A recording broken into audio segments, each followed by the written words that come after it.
Hey there, darlings. Welcome to the Farmer's Table. My name is Jess. If you're new here, I'm so glad you're here. And if you're not new here, I'm glad you're here too. Welcome back. Today we are in the kitchen. I wanted to invite you in. We can keep each other company while we get through the necessary task of eating. For so many years, I've been feeding a family. I got married young. I had children young. And at this point, for over half of my life, I've just been like, wow, I have so many people who are dependent on me and they're always so hungry. But, it has led to food being one of the great joys of my life.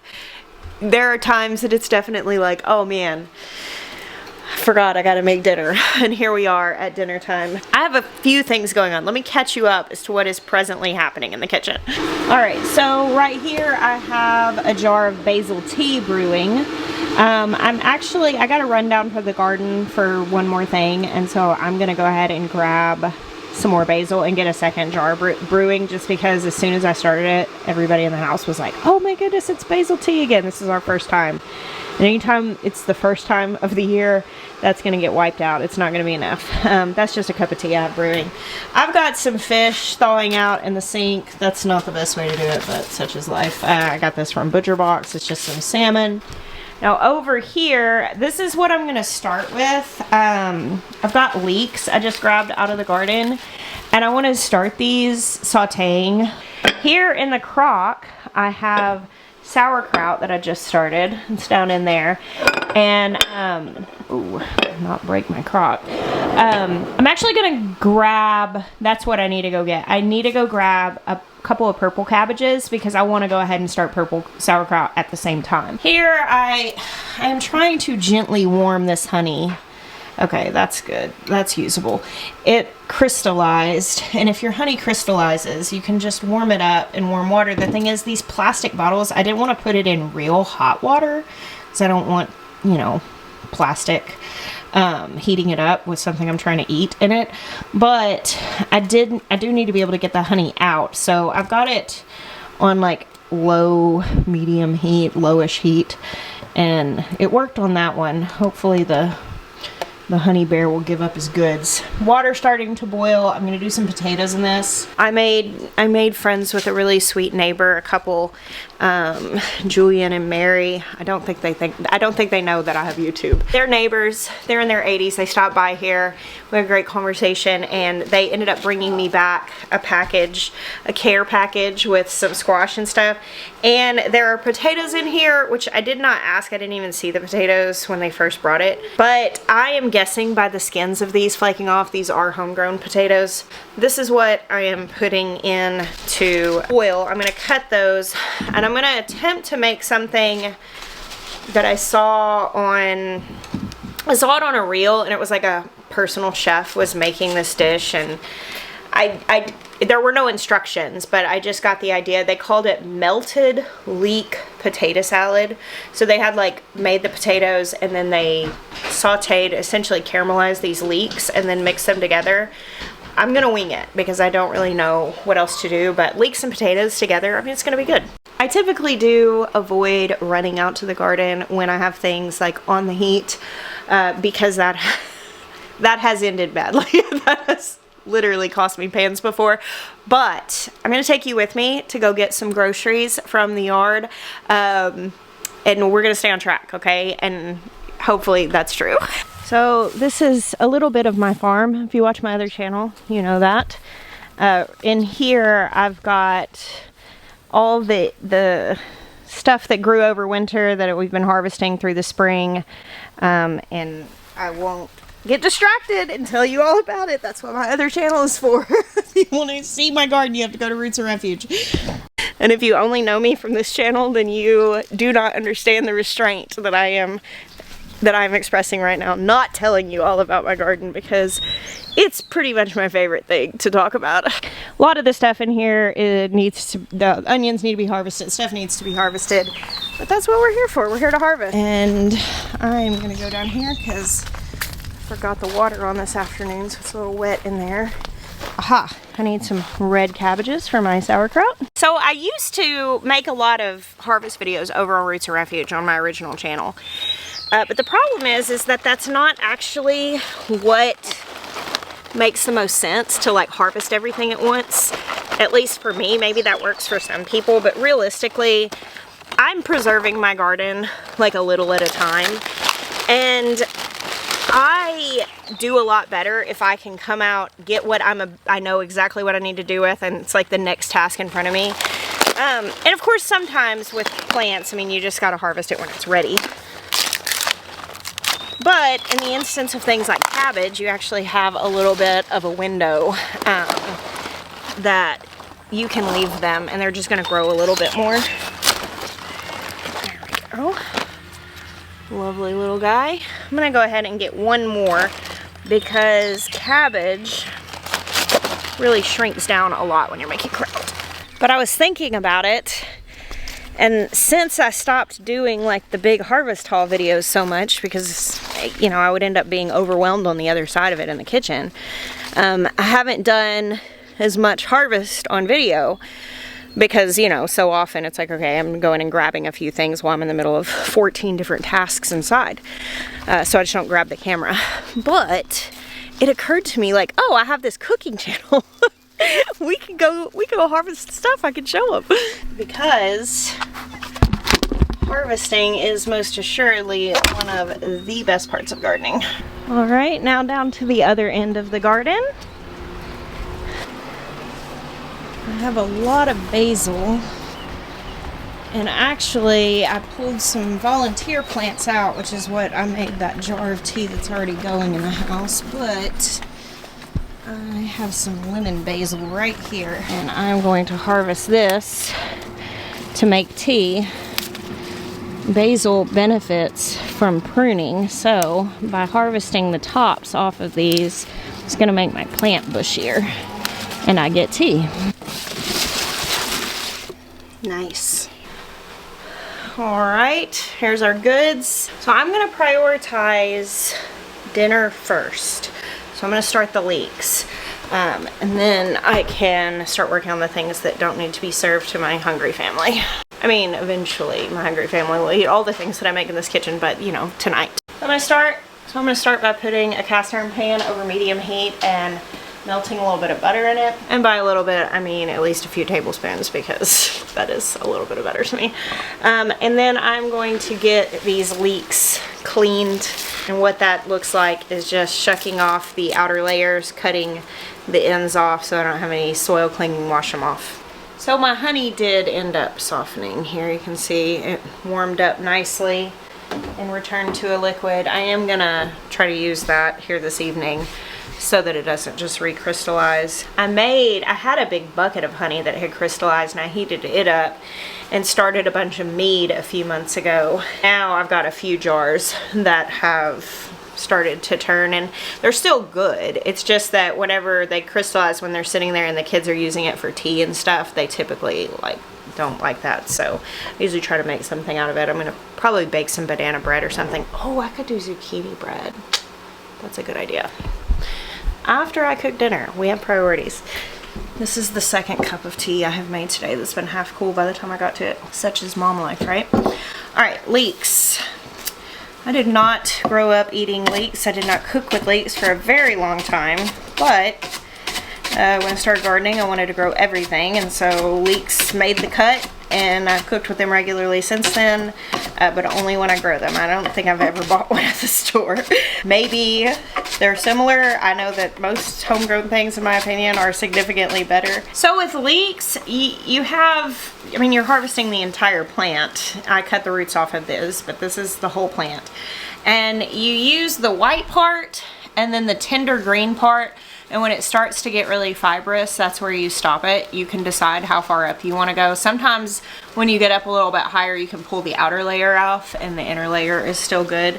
But I'm just cutting these in little discs, just slicing them. And I'm going to cook them down in this butter for a while. Like, I want them to be like really good and melty. So I want to give them at least 30 minutes, but maybe even more, like 45 minutes. We'll see how they go.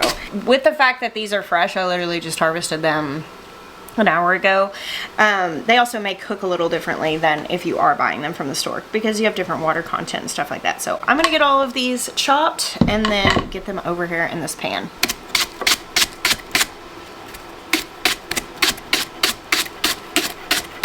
Alright, here are my leeks. And this is on like a between low and medium heat.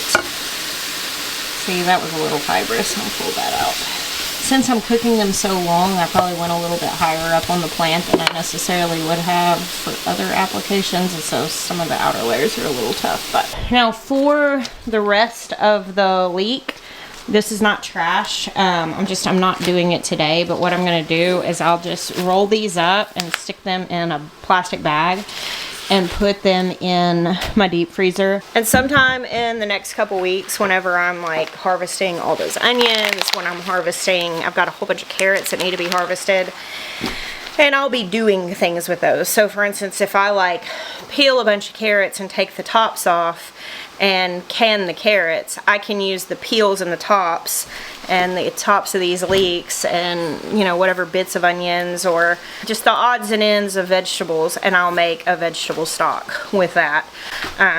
But I'm not trying to start that tonight. It wouldn't be as dimensional if I just did it with just the leeks. I want to wait until I have like a good collection. But since I don't harvest everything all at once, because I cannot possibly process that much food all at once, sometimes with things like this, it takes a couple weeks of collecting for that task to make it high up on the list. So I got my potatoes washed. These are just some nice little red potatoes. And I'm just gonna quarter them or so into bits like this. I was thinking as I was chopping those leeks, I think it would also be really good to do like mashed potatoes with those like really melty leeks mixed in. I might end up going that route. I don't know. We'll just see how I'm feeling when these potatoes are soft and a decision must be made. It doesn't have to be made right now. That decision does not have to be made this moment. I like to take garlic and confit it in the oven, where you just put a whole bunch of garlic in a pan, garlic cloves, and you cover them with some sort of oil or fat. A lot of times I'll put herbs in there too, and then cook it at like 300 degrees for an hour or so, and it just turns to the most glorious, like mushy garlic paste. Like the cloves individually are like pasty and wonderful. They're separate, but they mash really easily. So I'll strain the oil off and save the oil for another, because it's just garlic oil at that point, and then mash those garlic cloves so they get so mild when they're cooked that way in with mashed potatoes. And as I was putting those leeks in the butter, I was like, I bet this would be like that. Oh, those are some good mashed potatoes if you do that. I'm gonna have to put that on a video soon, just so I can I'm gonna make that soon. Just thinking about it makes me want to eat it. But since these are really like nice fresh potatoes, I'm not gonna peel them.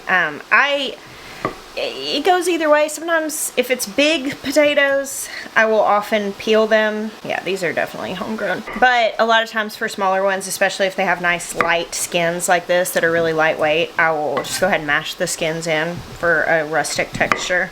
Then what'd you harvest? Tomatoes and blackberries. That's beautiful. Let's take a look at those. That is a beautiful harvest, Benjamin. I miss you. You miss me? I miss you.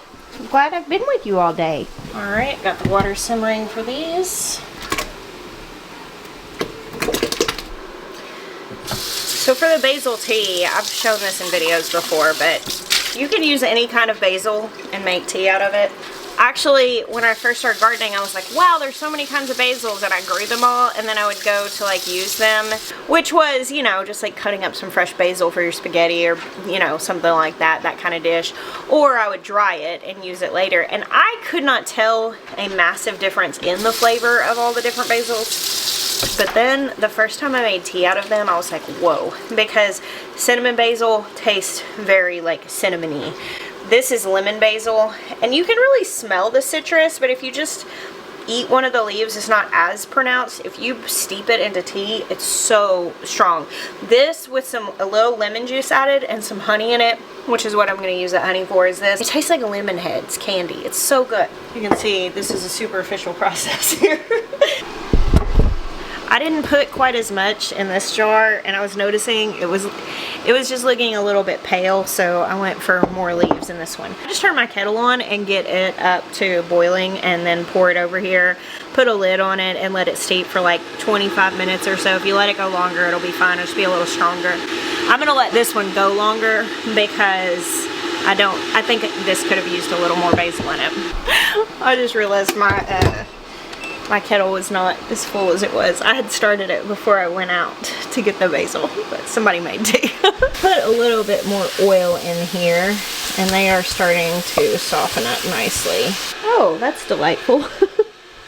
I would more likely show this on the gardening channel, but no, real food. There it is. With cabbage, you'll have little buggies and stuff that kind of hitchhike on.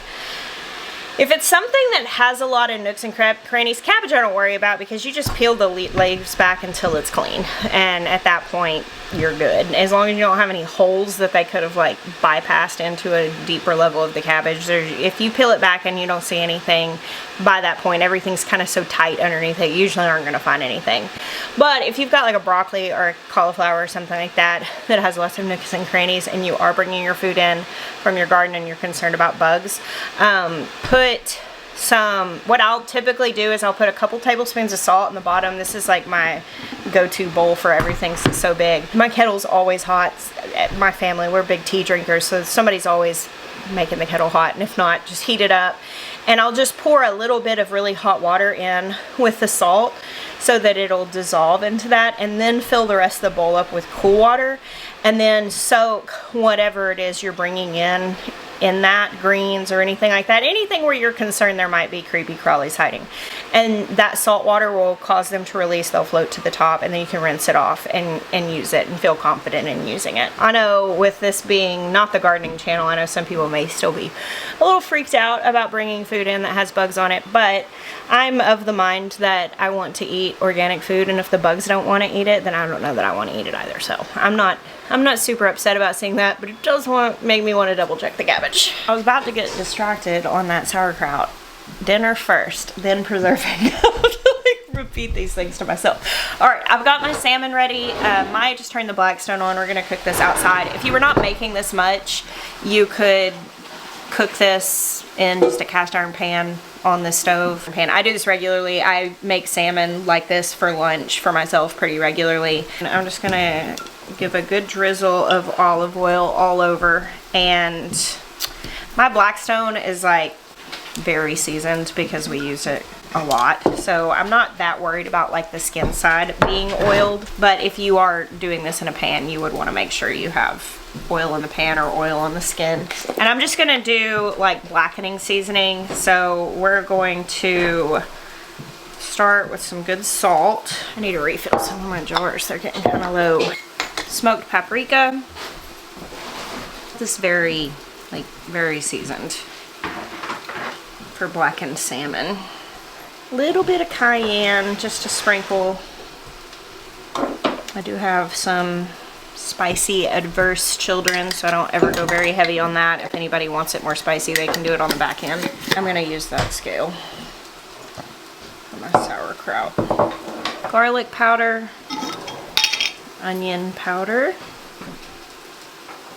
Okay, cumin, not too strong on this, just a little bit.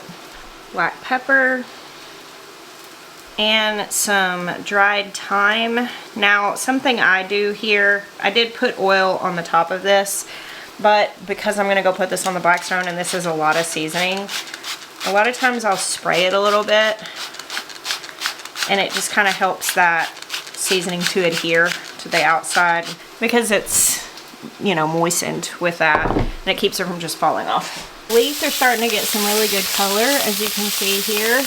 And I dropped the heat all the way down real low. They're going to keep cooking. I've still got quite a few things to do, and the fish has to cook and everything before dinner's done, so they've got time, and I don't want them to burn since I'm going to be in and out. And once they start getting color, you can let the heat get really low. So my basil tea is brewing, the Blackstone's heating up. I strained the potatoes. They're waiting on, you know, I'm going to put it all together in a little bit. They're just sitting there with the lid on so they stay warm. For sauerkraut, it is fermented cabbage. It's just cabbage and salt as the base. The one that I put in the crock earlier, I sliced up some garlic, so it's gonna be like a good garlic sauerkraut. You can do all kinds of add-ins in sauerkraut, but I actually really just love like a good plain sauerkraut, especially with homegrown cabbage. It's so flavorful. That's Ben's favorite. I actually haven't made sauerkraut the last couple years because Will, my friend Will, so I feel like I have to explain everything to you guys because this is not my original channel. So I have an employee named Will. He works in my garden. He's here 1 day a week. And he helps me with a lot of like the heavy lifting and things like that, and is my friend. You know, he started working for us when we first moved to South Carolina, and Ben, my youngest son, says and has said for years now that Will's sauerkraut is so much better than mine. And it's become this joke because really sauerkraut it's cabbage and salt and whatever, you know, yeast or bacteria is on your hands. You know, obviously you do this with clean hands. We want everything to be clean when we're fermenting because we're literally growing whatever biome is going on and whatever it is that we're doing. You know, so with sourdough, you can catch a sourdough starter. You just, you know, basically start one and it catches whatever wild yeast is in your kitchen. And it's why you have to be careful when you're cheese making in the same space that you do sourdough, because you have these different yeasts that are going on. So it's been kind of a joke because literally Will is doing the exact same thing as I am with literally the exact same cabbages. Like he takes cabbages from here to make sauerkraut, and Ben just says Will's so much better than mine. I really do like red cabbage kraut. I like red cabbage. I don't know that it tastes vastly different than green cabbage, but I just enjoy it. I like colorful things. I've got my bowl here set up on my scale. I'm gonna tare this, and I need to know how much cabbage I am fermenting because then I know how much salt I need to use. I need 2 teaspoons of salt for every pound of cabbage that I'm using. I put 5 pounds of cabbage in this 1 gallon crock, and once it was all like broke down and the water released, it's only halfway full. So you can actually fit a lot.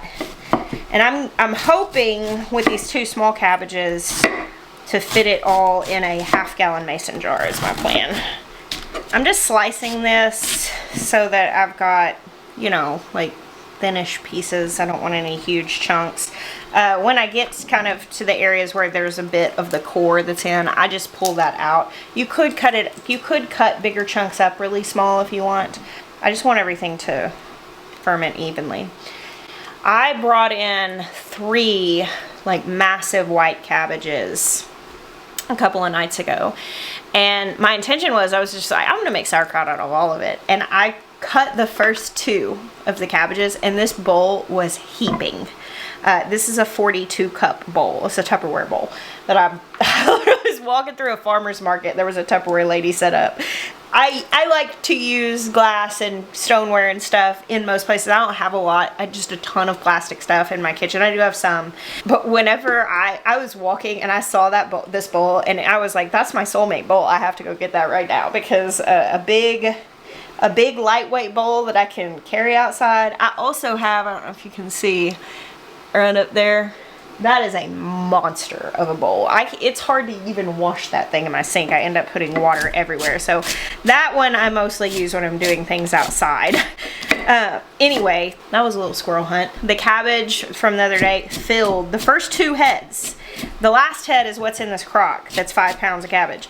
After it was cored and cut up and everything, it was 5 pounds. When I saw the full bowl and I saw the massive head of cabbage sitting next to it I hadn't cut, I was like, okay, I don't think we need that much sauerkraut. I'm an enthusiastic sauerkraut eater. I definitely like to add it to lots of things. I've got some enthusiastic sauerkraut eaters in this house, but that was a lot of cabbage. So I actually loaded it up in my freeze dryer. Maya had the idea, like, why don't we try to freeze dry it? And at first I was a little bit like, I don't know that would work well, but I looked it up and several people raved about it, and so we are giving it a try. So I have a whole freeze dryer full of cabbage that's processing right now. 2 heads cut, 5 pounds, just over 5 pounds. So with 5 pounds of cabbage, we need 10 teaspoons. It's like a teaspoon and a half to 2 teaspoons per pound. Doesn't have to be exact. You don't want to super over salt it though, because that will affect it negatively. It can keep the fermentation from doing what you want it to do, but also, I mean, like, who wants to eat super salty sauerkraut? Let's say 10, that 3 tablespoons plus a little bit. I'm just gonna count out 10 of these because that's easier. Also, I turned my leeks off. They're good and soft, nice and melty. All right, sauerkraut takes a little bit of muscle. What I like to do first is I just like to get the salt on here and then let it sit for like 20 or 30 minutes. You can immediately start with like the crushing, but I find that it's just a little more productive if you let the salt do its thing for a little while first. Actually, like earlier today when I was making this other, I had to run to town and I salted it and like mashed it a little bit and then covered it and left it on the counter for a couple of hours. You can do that too. But what we're gonna do is we want to use the salt and we want to squeeze and crush and bruise this cabbage until it releases its juices, and that's what is going to make our brine. So you look here, there's no liquid added to this. All of this liquid came out of the cabbage itself. But normally if I'm doing a series of kitchen tasks where I have a whole lot going on at once, I will get this started first, but because dinner was needing to get done, that's why it wasn't as high on the priority list. So I'm sure the Blackstone's hot enough. Before I go put that on, because that's gonna cook really fast, and then obviously you don't wanna eat cold fish. We wanna serve it as soon as it's done. So I am going to work on my potatoes. The moment of truth. Are we mashing? Are we not? I think I'm not gonna mash them. I'm gonna go with my original inspo and mix the leeks all in and do like some sort of potato salad-ish situation. It's not gonna be exact. Okay, all the leeks in. I'm thinking Greek yogurt, some lemon juice, a little bit of lemon juice, and some herbs, maybe some chives I can go grab from the garden.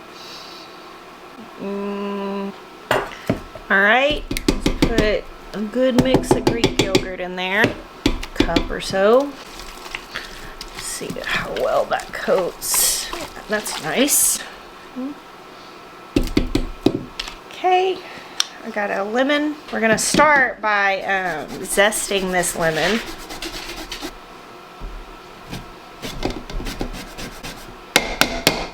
And then we're gonna squeeze it.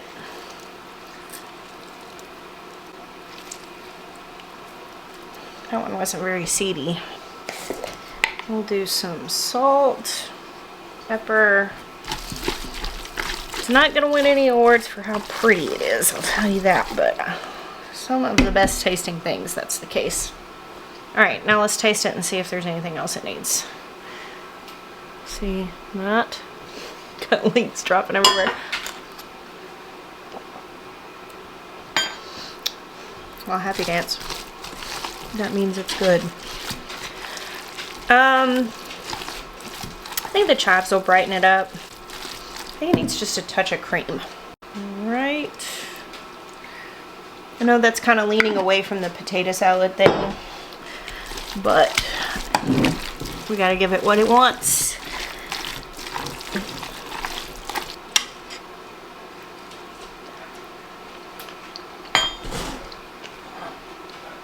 Yes, that's it.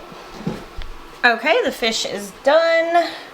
I am going to put some chives in these potatoes. With the fish, I just put it all on the Blackstone. I would like to start with the skin side down on the Blackstone and when I'm putting it in a pan so that that first initial heat sears the skin real good. And then I just watch for the color to change up the side of the fish so you know when to flip it. When it's about halfway up, flip it over. I mean, it's really fast. I mean, it takes maybe like 10 minutes or so to cook fish like that all in.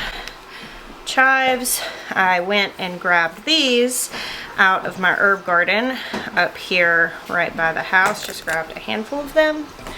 Alright, I'm gonna plate this so you guys can see it, and then I'm gonna go eat dinner with my family. So, simple dinner, simple food. but delicious. All right, we'll finish the sauerkraut here in a minute. We gotta eat our dinner. It is now later. Toby's doing dinner cleanup, so if you hear dishes happening, that's what's going on. Real life happening here. I'm not trying to make a cooking show, just trying to feed my family. I have a cocktail muddler, which is my tool of choice here. They make these for this that are like wooden. At one point, I think I owned one. I don't know where it is now, so we're using the cocktail muddler. We want to crush this cabbage. We want to just fully, like, bruise it, mash it. Yeah, I don't know how well you're going to be able to tell this, but it has released a lot of juice just from putting the salt on and letting it sit. But I am just going to start going at it, and it takes about 10 or 15 minutes. Grab handfuls, squeeze, press it like you're kneading. We just want to completely bruise it. All right, so I have a jar here for fermenting. We don't want to seal this. This is actually a fermenting jar. It has a little hole in the top. What we want to do is we want to pack our sauerkraut in. I'm going to use my masher and just press on it even more and put in like a handful at a time and press it down real good so that there's not any space, and then I'm also pressing any remaining juice out of. This would be a good use for my big funnel that I have, like canning funnel. But I'm already committed and I'm halfway through. At this point, it's like, I don't want to dirty another thing. So this packs down.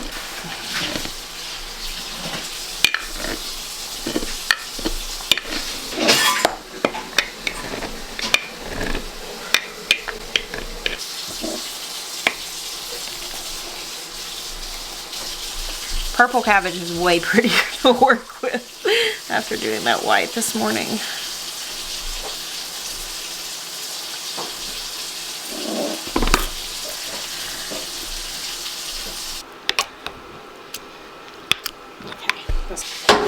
So I've got this as full as it's gonna get. It's really compressed down. It's released a lot of liquid. So with fermentation, you do not want your veggies to touch the air, and that's how you get mold. You want to have liquid, the brine, that protects them from the air. But obviously things will float up. So you need some sort of weight, and these are like little glass, these are fermenting weights. I put way too much liquid in there. All right, I put too much liquid in here, but I want to make sure that it's all down in the cracks. All right, I have to take a little bit of the liquid out.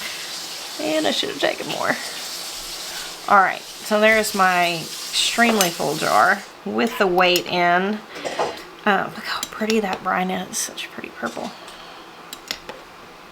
I'm just gonna leave this open and set this one on the counter. I have to leave my fermenting things like out where I can see them so I don't forget they exist. No, I'm unlikely to forget sauerkraut because I'm really excited to eat that. Thank you guys for hanging out with me today for cooking dinner. Say hello to Toby. Hey, Toby's cleaning the kitchen. Thank you for hanging out with me today. All the days you do. I bless you. Until next time.